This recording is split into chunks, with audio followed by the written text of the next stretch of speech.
আগামী 8 ডিসেম্বর রবিবার 3 ম্যাচের ওয়ানডে সিরিজের প্রথম ম্যাচে মাঠে নামবে স্বাগতিক ওয়েস্ট ইন্ডিজ এবং সফরকারী বাংলাদেশ দল।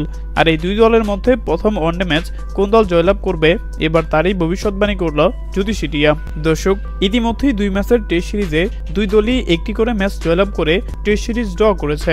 আর আগামী 8 ডিসেম্বর থেকে অনুষ্ঠিত হবে 3 ম্যাচের ওয়ানডে সিরিজ। ওডিআই ম্যাচে এখন পর্যন্ত মোট 44 বার মুখোমুখি হয়েছে এই দুই দল, যেখানে দুই দলই সমান 21 বার করে জয়লাভ করেছে।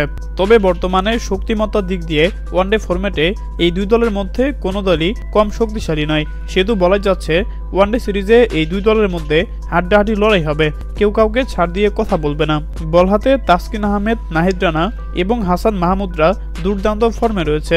অপরদিকে স্বাগতিক ওয়েস্ট ইন্ডিজ নিজেদের চেনা কন্ডিশনে যে কোনো সময় ভয়ঙ্কর হতে পারে। আর তাই তো এবার এই দুই দলের মধ্যে প্রথম ওয়ানডে ম্যাচ কোন দল জিতবে তা নিয়ে ক্রিকেট ভক্তদের মধ্যে উত্তেজনার শেষ নেই। আর এবার এই দুই দলের মধ্যে প্রথম ওয়ানডে কোন দল জিতবে তারই ভবিষ্যৎবাণী করল জ্যোতিষী টিয়া। জ্যোতিষী টিয়ার সামনে বাংলাদেশ এবং ওয়েস্ট ইন্ডিজের পতাকা রাখা হয়, আর জ্যোতিষী টিয়া বাংলাদেশের পতাকা তুলে এবং এটাও জানিয়ে দেয় বাংলাদেশের জয়ের সম্ভাবনা 60%, অপরদিকে ওয়েস্ট ইন্ডিজের জয়ের সম্ভাবনা 40%। তো দর্শক, আপনাদের কি মনে হয় প্রথম ওয়ানডে ম্যাচে কোন দল জিতবে বলে আপনি মনে করেন?